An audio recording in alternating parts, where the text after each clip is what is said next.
So we're going to start off today by hearing from Representative Marcia Ranglin-Vassell, who's the key sponsor of the $15 an hour minimum wage and someone who's been working on this for a long time already. So Marcia. All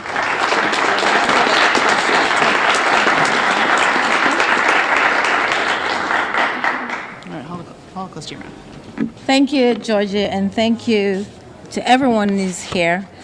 I want to recognize some of my colleagues that's here, Rep. Ajalo, Rep. Tansy, you can clap. Rep. Regenberg, Rep. McKnight, Rep. Williams. I also want to recognize, I don't think I missed anyone.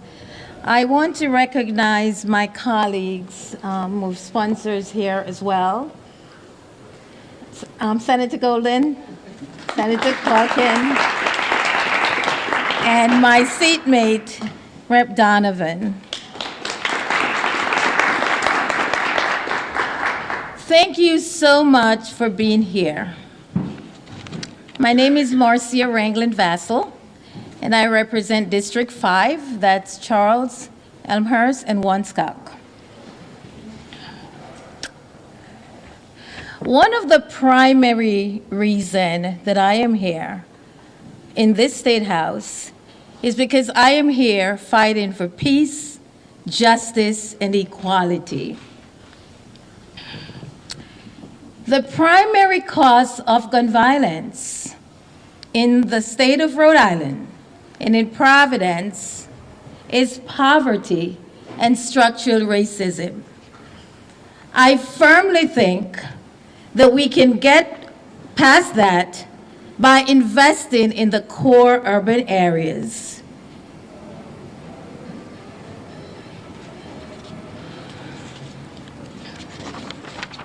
A few months ago, in my English class, I teach full-time in the city of Providence, we were looking at the American dream, and we examined primary and secondary sources.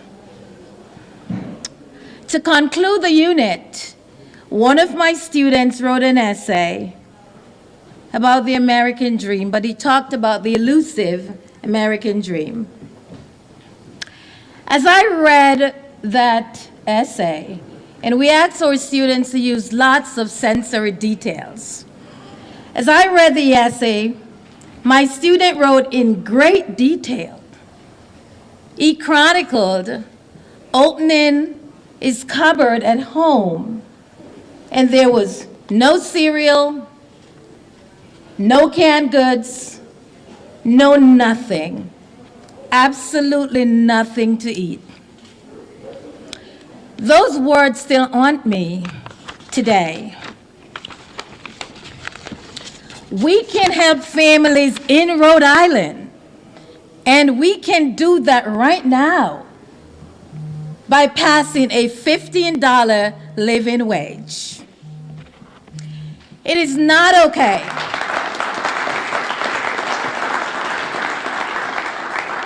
It is not okay that families like my student's mom is working up to 80 hours a week. In fact, his mom worked double times often just to make ends meet, and she couldn't.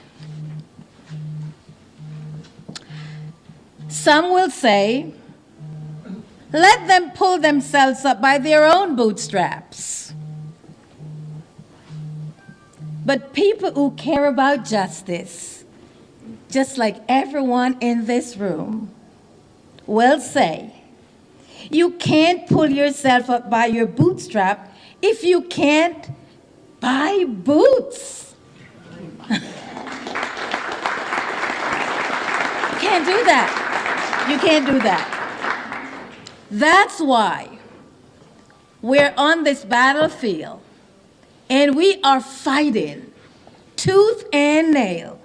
We're fighting day in and day out to make sure that my student or any student, family, does not have to work so hard, and that dream still eludes them. Our current minimum wage is $10.10.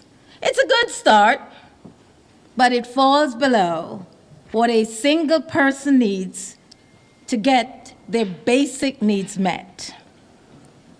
So let me share some good facts with you.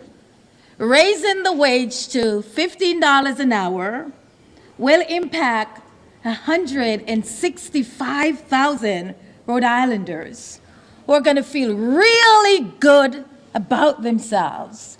Now, I think that's something that all of us can work towards.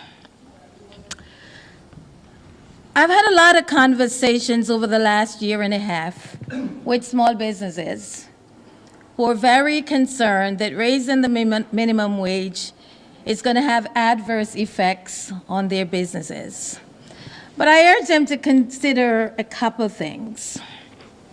One, if we raise the minimum wage, what it means is that these families, our neighbors, our brothers and sisters, they are going to have more money to spend in the local economy. They will not be putting that money in the bank, in trust funds, any of that. They're going to be injecting that in the local economy. And also, it's kind of a win-win, and it's a no-brainer for a lot of us. If you raise the minimum wage, what that does essentially, so let me share this scenario with us.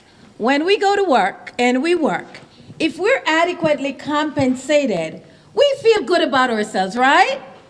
Right?